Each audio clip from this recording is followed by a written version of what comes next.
तो hello everyone, और इस लेक्चर में हम लोग डिस्कस करेंगे क्वेश्चंस की जो हम लोग ने पहले के लेक्चर में हम लोग ने बातें पढ़ी हैं, एंगल्स रेशियोज पढ़े हैं, उनके क्वेश्चंस की बात कर लेते हैं। तो सबसे पहले छोटे छोटे नन्हे मुन्ने क्वेश्चन को देखते हैं, है ना।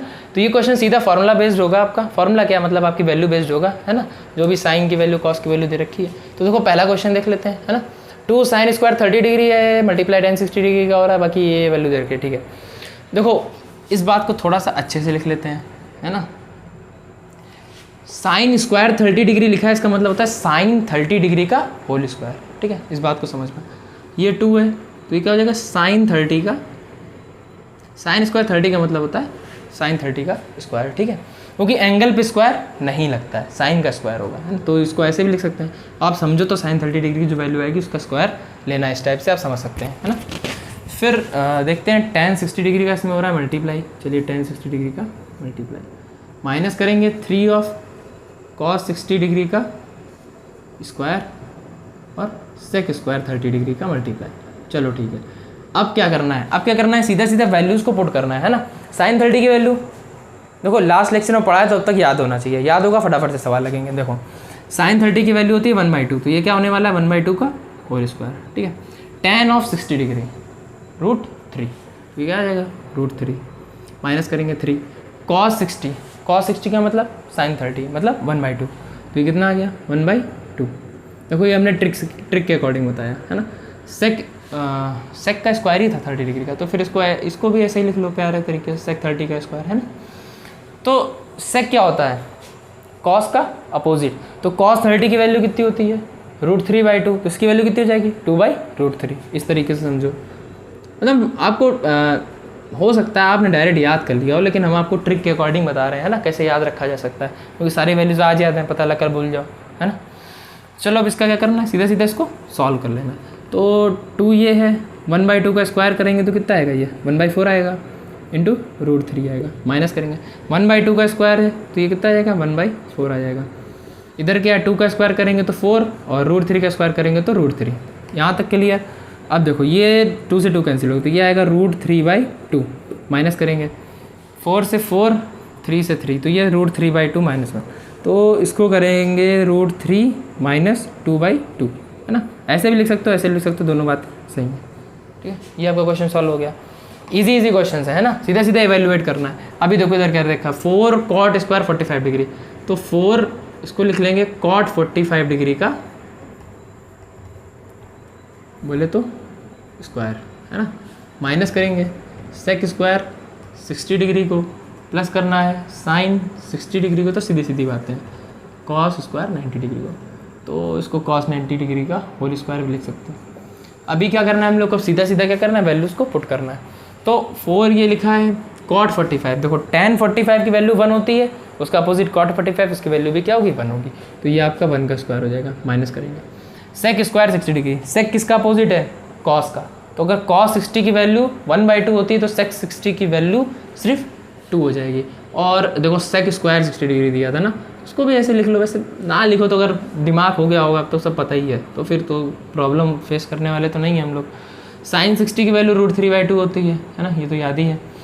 cos 90 की वैल्यू कितनी होगी, जितनी साइन 0 की वैल्यू होगी, है ना, सही बोल रहा हूँ। साइन 0 0 होता है, तो ये 0 का स्क्वायर हो जाएगा, ठीक है। अब इधर देखो 4 का 1 के स्क्वायर मल्टीप्लाई यानी कि 4 आ जाएगा, माइनस का 2 जाए कितना होने वाला है 4 होने वाला है, प्लस का √3/2 होने वाला है, तो ये 4 से ये 4 कैंसिल हो जाएगा, सीधा सीधा आपकी वैल्यू √3/2 आ गई। तो ये आपका हो गया इवेल्युएट, ठीक है। बहुत ही छोटा मामूली सा नन्हा मुन्ना क्वेश्चन, ऐसे क्वेश्चन आपको मिल जाएंगे कि बस आपको क्या करना है, वैल्यूज़ को पुट करना है ना। चलिए बात कर लेते हैं अगले क्वेश्चन की, है ना। ये क्वेश्चन हमारा दे रखा है कि प्रूफ करो कि जो इस साइड लिखा है ना वो इस साइड लिखा जो है उसके बराबर है, ठीक है।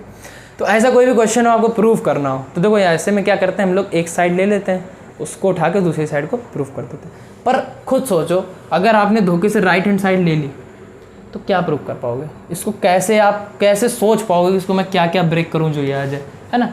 तो ये हमारे लिए क्या हो जाएगा, टफ पाथ हो जाएगा, है ना। तो हम लोग किस पाथ को चूज़ करेंगे, इस पाथ को, क्योंकि इस पाथ में cos 30 sin 60 सब वैल्यू दे रखी है, आपको देख के समझ में आ रहा है इन सब की वैल्यूज़ को, हम मतलब इन सारी वैल्यूज़ हम जानते हैं, तो इन सारी वैल्यूज़ को जैसे ही मैं पुट करूँगा, है ना। तो इसको सॉल्व करूँगा तो रिजल्टेंट मुझे ये मिल जाएगा, ऑब्वियस बात है। तो फिर क्या करना है, प्रूफ के टाइम पे हमको कुछ ना कुछ लेना पड़ता है, तो हम क्या कर रहे हैं, टेकिंग LHS, है ना। हम लोग क्या ले रहे हैं, LHS को ले रहे हैं, लेफ्ट हैंड साइड को लेके चल रहे हैं। तो टेकिंग लेफ्ट हैंड साइड, तो लेफ्ट हैंड साइड क्या लिखी हुई है, देखो cos of 30 degree plus sign of 60 degree, है ना, upon 1 plus cos of 60 degree plus sign of 30 degree, ये मेरा दे रखा है। ठीक है, बात क्लियर। तो अभी क्या करना है, इसमें वैल्यूज़ को पुट करते हैं आराम से, है ना। तो लेफ्ट हैंड साइड ही चल रहा है मेरा, cos ऑफ 30 की वैल्यू, cos ऑफ 30 की वैल्यू वही होगी जो साइन ऑफ 60 की वैल्यू होगी। तो साइन ऑफ 60 की वैल्यू √3/2 होती है, इसका मतलब ये √3/2 हो जाएगी। फिर साइन ऑफ 60 खुद ही दे दिया, तो साइन ऑफ 60 की वैल्यू तो √3/2 होती है, ये लिख लिया। अपॉन में 1 प्लस cos ऑफ 60 की वैल्यू, तो cos ऑफ 60 यानी कि वो वैल्यू जो साइन ऑफ 30 की होगी, यानी कि 1/2 होगी, और साइन ऑफ 30 की वैल्यू 1/2 होती ही है। तो फिर इसको ऐसे ही सॉल्व कर लेते हैं। तो ये इसमें देखो कॉमन LCM है, 2 आएगा, तो √3 प्लस √3 हो जाएगा, यानी कि 2√3 हो जाएगा। ठीक है, थोड़ा सा डायरेक्ट लिख रहे हैं, 2 LCM ले लेंगे, 2 आएगा, तो यहाँ पे 1 है ना, तो 1 2 जा 2, तो ये 2 आएगा, प्लस 1 आएगा, प्लस 1 आएगा। तो इस तरीके से ये आपका आ जाएगा 2√3/2 होल अपॉन 4/2। ठीक है, करने के बहुत तरीके हैं, जैसा अच्छा लगे वैसा सॉल्व कर लो, है ना। कुछ लोग ऐसे कर लेते हैं, ऊपर का मल्टीप्लाई करके ऊपर लिख लेते हैं, बीच वाले का मल्टीप्लाई करके नीचे लिख लेते हैं, है ना। ये भी कर सकते हो आप। अगर और ज़्यादा समझना चाहते हो तो ये देख लो, 2√3/2 को 4/2 से डिवाइड कर रहे हैं, है ना। मतलब ऐसे ही जनरल सी बात बता रहे हैं, सॉल्व करने के तरीके हैं ये। इसको डिवाइड कर रहे हैं 4/2 से, इस बात को आप ऐसे भी लिख सकते हो। फिर फ्रैक्शन का डिवाइड करना आपने बच्चों वाली क्लास में सीखा होगा, ठीक है। तो इसको मल्टीप्लाई बनाते हैं, इसको क्या कर देते हैं, रेसिप्रोकल कर देते हैं, ऐसा भी कर सकते हो आप। फिर इसको काट पीट लो आराम से, है ना, अपनी सुविधा अनुसार, ये भी काम आपका पॉसिबल है। ठीक है, थोड़ा सा अगर और दिमाग लगाओ तो इस क्वेश्चन में ये यहीं पे कट रहा है, ये 2 इस 2 से ऐसे ही कैंसिल आउट हो रहा है कि नहीं हो रहा, और ये वाला 2 ये 4 से भी कैंसिल आउट हो रहा है, तो ये भी काम कर सकते हो। अब अथात तरीके हैं आपको सॉल्व करने का, जो सुटेबल लगे, जो जिस जगह पे लगे कि इससे शॉर्ट में हो रहा है काम, उसी को यूज़ कर लेना चाहिए, है ना। तो ये आपका बचेगा सिर्फ √3/2। बोलो क्या निकालना था, क्या आ गया, ये तो राइट हैंड साइड आ गया ना, तो क्या लिखेंगे, ये RHS के बराबर आ गया। देखो प्रूफ तो यही करना था कि ये और ये क्या है, बराबर है। तो फिर जब कोई चीज़, दो चीज़ों को बराबर प्रूफ करना हो तो एक चीज़ को लेकर चलो और दूसरी वैल्यू अगर आपको मिल जाती है, इसका मतलब वो दोनों बराबर है। तो लेफ्ट हैंड साइड को लेकर चले थे, पूरा सॉल्व किया, आखिर में क्या आ गया, राइट हैंड साइड आ गया, हेंस प्रूव लिख देते हैं आराम से। तो ये आपका क्या हो गया, प्रूव हो गया। गंदी राइटिंग में लिखेंगे, आदत है। फिर ये साइन करने की, है ना, मज़ा आती है, पूरी फील आती है कि हाँ हेंस प्रूव हो गया। तो ठीक है, तो ये क्वेश्चन बहुत छोटा सा आसान सा क्वेश्चन है ना। इस टॉपिक पे बहुत ज़्यादा टफ क्वेश्चन आपको देखने को नहीं मिलेंगे, है ना। ऐसे ही मतलब बहुत नॉर्मल क्वेश्चन आपको देखने को मिलेंगे, डायरेक्ट वैल्यूज पुट करके निकल आएंगे। तो फिर 1-2 क्वेश्चन और देख लेते हैं, फिर बात करते हैं कॉम्प्लीमेंट्री एंगल्स की। बात कर लेते हैं अपने अगले क्वेश्चन की। इस क्वेश्चन में क्या है, आपको थीटा की वैल्यू निकालनी है दोनों केसेस में, है ना। थीटा की वैल्यू निकालनी है ना। तो ऐसे क्वेश्चन को करने के लिए आपको क्या करना है, एक साइड पे आपको वो वैल्यू रखनी है जो अननोन है ना। जिस रेशियो का एंगल जो है आपका अननोन है, उसको एक साइड रखो, बाकी की जितनी भी फालतू वैल्यू हो उनको दूसरी तरफ ले जाओ। इसके बाद आपको हम तरीका बताएंगे कैसे आप इस बात को सॉल्व कर सकते हैं। तो देखो सबसे पहला क्वेश्चन देखते हैं। हमको यहाँ पे थीटा की वैल्यू निकालनी है, तो tan 3 थीटा मेरा इस तरफ दे रखा है, तो इसको इधर ही रखते हैं ना। दूसरी साइड वाली जितनी वैल्यू है इनकी वैल्यूज़ को पुट कर लेते हैं। तो देखो sin 45 की वैल्यू 1/√2 होती है, तो cos 45 की वैल्यू भी 1/√2 होती है। साथ में sin 30 है, तो sin 30 की वैल्यू 1/2 होती है। तो 1/√2 और 1/√2 का मल्टीप्लाई होगा तो ये आपका 1/2 बन जाएगा और ये 1/2। ठीक है, तो 2 हाफ अगर जुड़ते हैं तो 1 बनता है, बोलो हाँ, नहीं तो जोड़ के देख लो LCM लगा के, कोई दिक्कत वाली बात नहीं।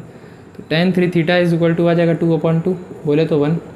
तो tan ऑफ 3 थीटा की वैल्यू 1 के बराबर आ रही।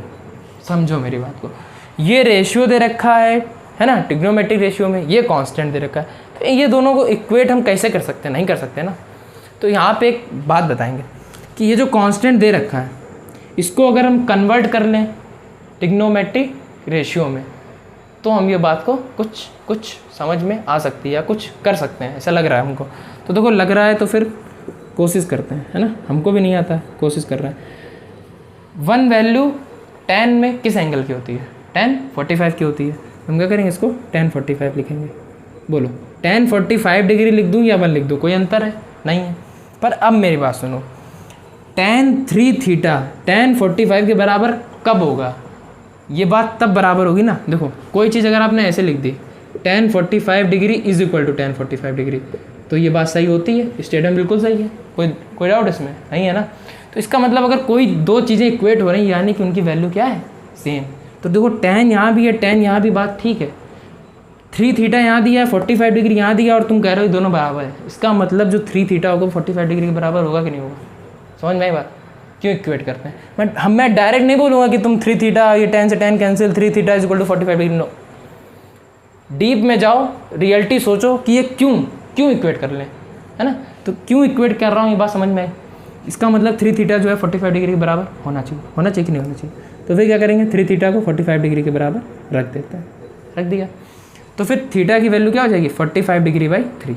तो 45 का 3 से क्या होता है, डिवाइड। तो थीटा की वैल्यू आपकी आती है 15 डिग्री। बोलो क्लियर है एकदम, सॉर्ट आउट, मस्त, ठीक है। तो ये छोटा सा क्वेश्चन था, हो गया। इस बात को मैं हटा देता हूँ, ऑब्वियस बात है ये, बस ऑब्जर्व करने के लिए।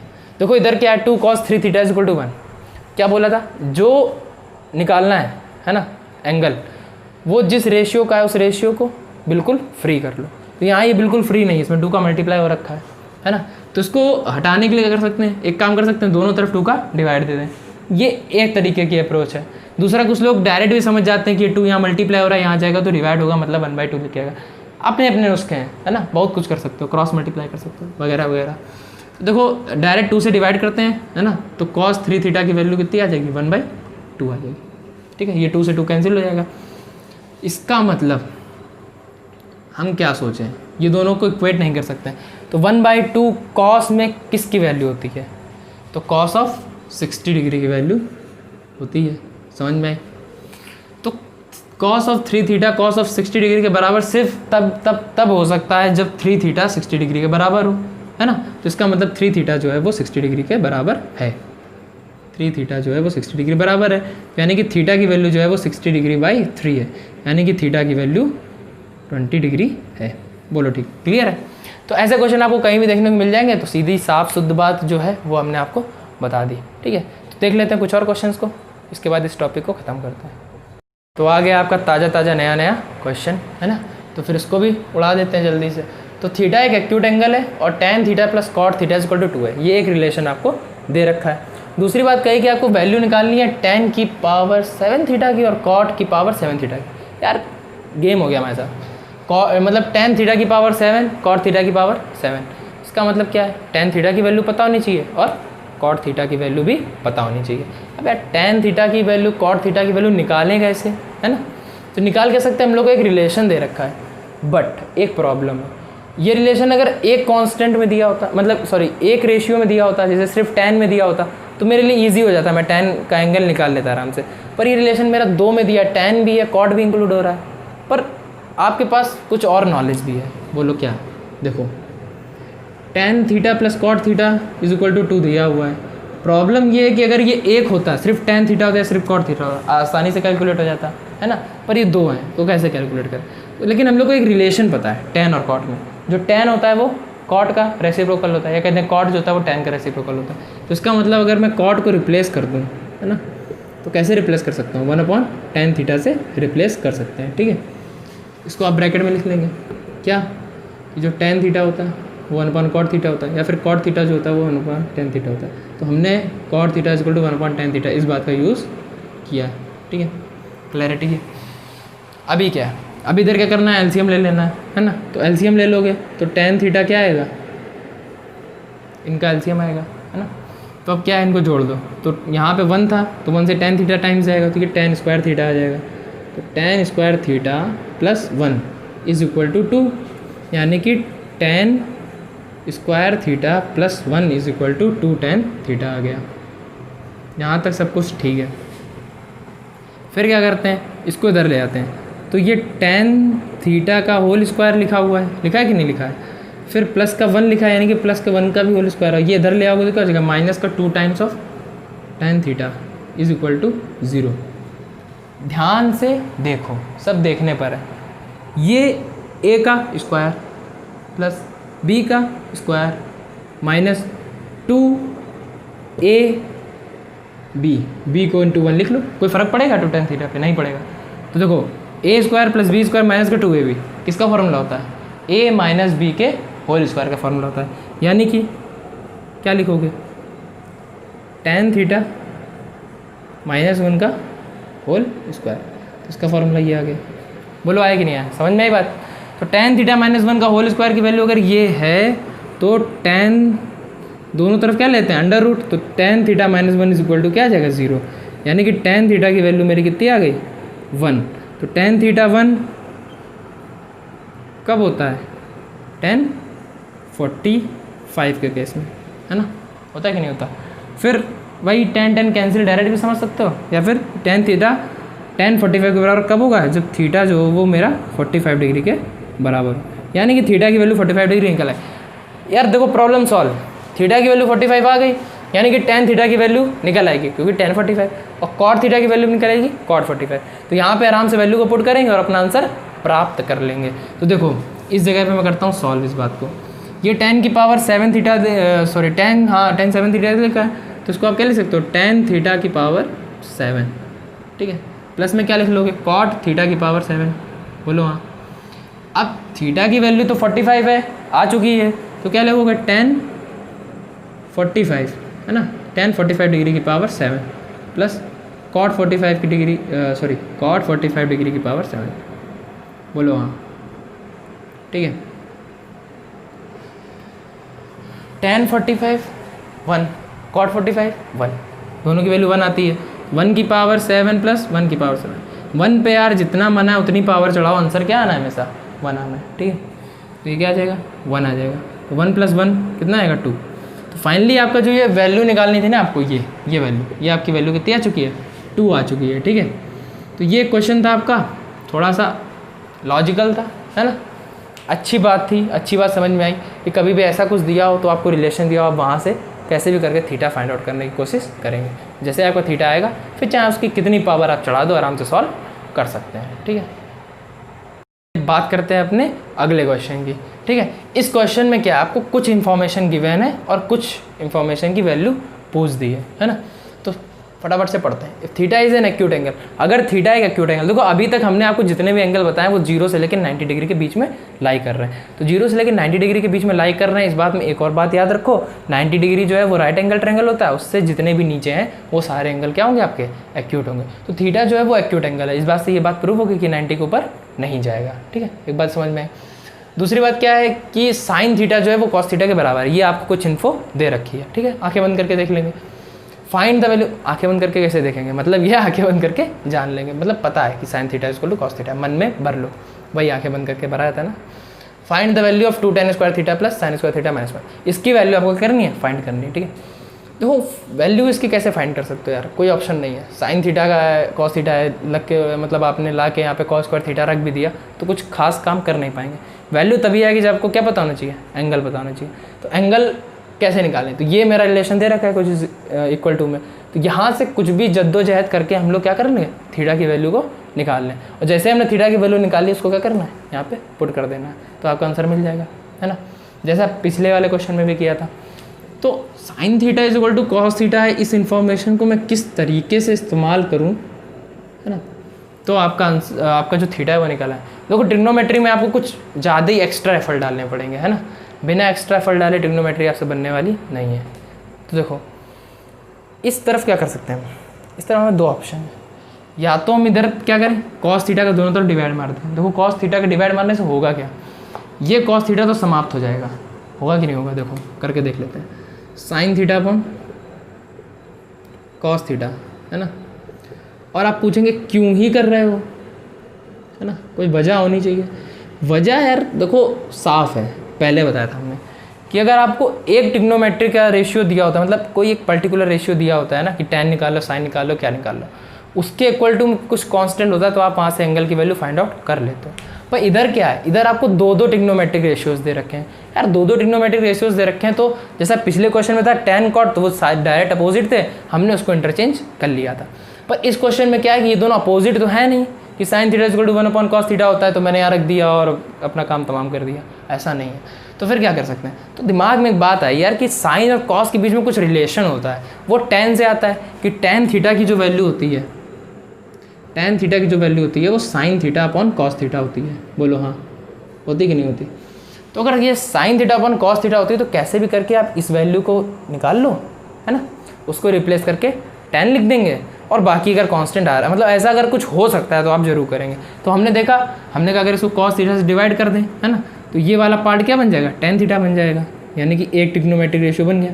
पर इधर कुछ और ट्रिग्नोमेट्रिक रेशियो ना है, इस तरीके से काम करना है। देखो कॉस थीटा से कॉस थीटा पूरा का पूरा कैंसिल होगा, 1 आएगा, यानी कि टेन थीटा की वैल्यू 1 आएगी। तो देखो कॉस थीटा को डिवाइड करने से हमको क्या हुआ, फ़ायदा ये हुआ कि ये हमारा 10 बन गया और ये एक कांस्टेंट के बराबर आ गया। तो इस केस में हमारा एक ही ट्रिग्नोमेट्रिक रेशियो है, यानी कि हम इसकी वैल्यू यहाँ से एंगल की वैल्यू फाइंड आउट कर सकते हैं। तो मैंने कॉस का डिवाइड करा, आपका मन करे आप साइन से डिवाइड कर दो। आप सोचो इसको 1 बना लेते हैं, ये कॉस अपॉन साइन कर लेंगे, और कॉस अपॉन साइन क्या होता है, कॉट होता है, तो कॉट थीटा की वैल्यू बना जाती है ना।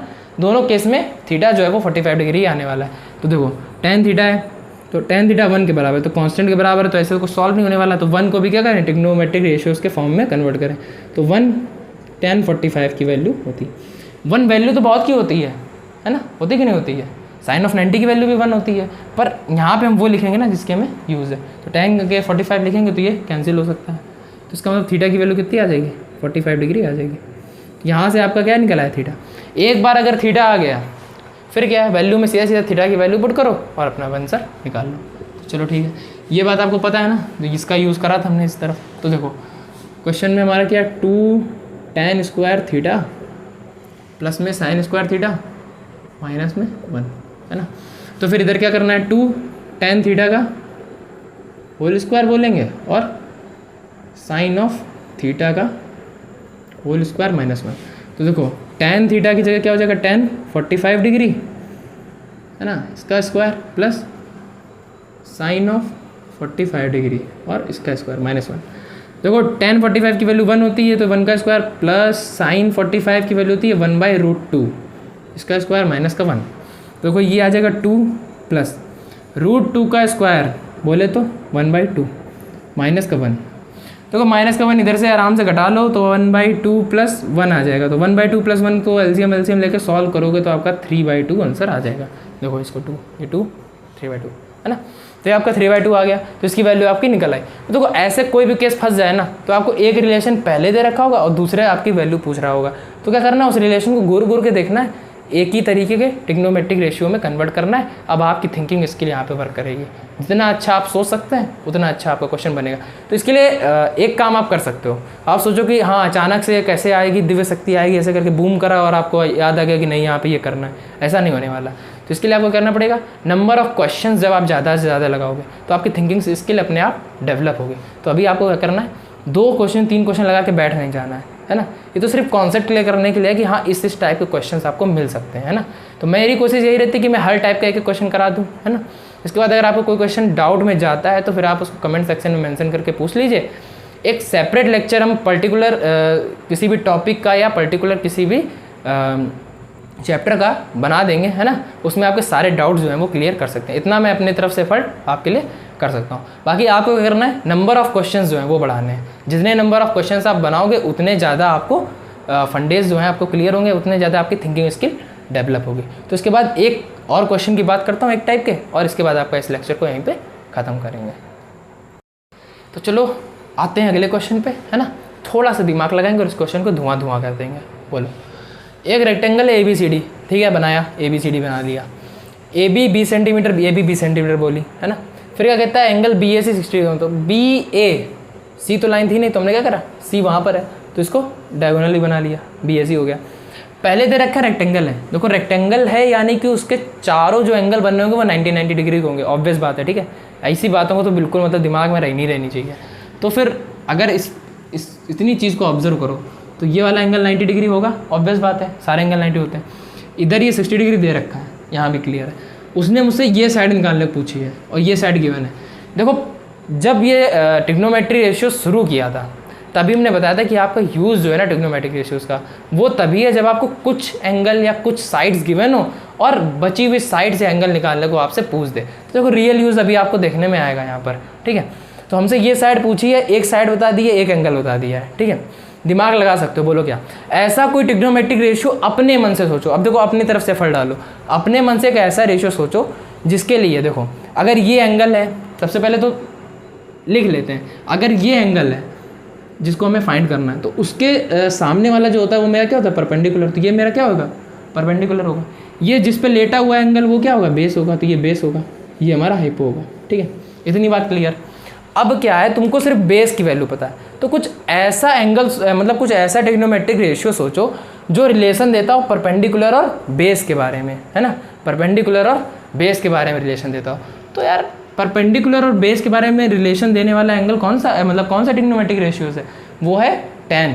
जो tan होता है ना, tan थीटा, tan थीटा मेरा क्या होता है, परपेंडिकुलर अपॉन बेस होता है। तो अगर हम tan ऑफ 60 डिग्री लें, समझो अप्रोच समझो, tan ऑफ 60 डिग्री लें अगर, तो वो परपेंडिकुलर अपॉन बेस होगा, है ना। तो परपेंडिकुलर मेरी BC दे रखी, तो BC लिख लेते हैं। बेस मेरा AB है, AB यानी कि 20 सेंटीमीटर, तो मैंने 20 लिखा। tan ऑफ 60 की वैल्यू तो निकाल सकते हो ना, है ना। tan ऑफ 60 की वैल्यू देखो रट्टा मार लियो कि √3 आती है, ठीक है। और BC है, ये 20 है, तो BC की वैल्यू मेरी कितनी आ गई, 20/√3, इतने सेंटीमीटर आ गए। देखो बहुत मामूली सा क्वेश्चन था, 2 सेकंड में धुआं हो गया। लेकिन दिमाग में रखने वाली बात क्या है, अभी इसने हमसे BC साइड पूछी तो मैंने ऐसी अप्रोच लगाई, है ना। हो सकता है बेस देके वो हमसे AC पूछ लेता, तो फिर हम सोचते हैं बेस और हाइपो के बीच में रिलेशन देने वाला कौन सा ट्रिग्नोमेट्रिक रेशियो है। तो देखो बेस और हाइपो के बीच में रिलेशन देने वाला कॉस है, तो हम cos 60 का यूज़ करते हैं, है ना। समझ में आ रही होगी बात। अगर बेस में देखे परपेंडिकुलर दिया होता और परपेंडिकुलर के बाद हाइपो पूछता, तो परपेंडिकुलर अपॉन हाइपो के लिए हम लोग किसका इस्तेमाल करते हैं, साइन का इस्तेमाल करते हैं, है ना। तो फिर जैसा क्वेश्चन में दिया होगा ना, उस हिसाब से अपनी अप्रोच को लगाएंगे और क्वेश्चन को सॉल्व कर लेंगे। देखो इसमें ज़्यादा कुछ खास आपको करना नहीं है, बस आपको अपनी थिंकिंग इसको थोड़ा सा इनहेंस करना है ना। क्वेश्चन को थोड़ा डीपली समझना है और ये जो रेशियोज़ है ना इनको अप्लाई करना है, ठीक है। तो तब तक के लिए मैं लेता हूँ विदा, है ना। Have a nice day.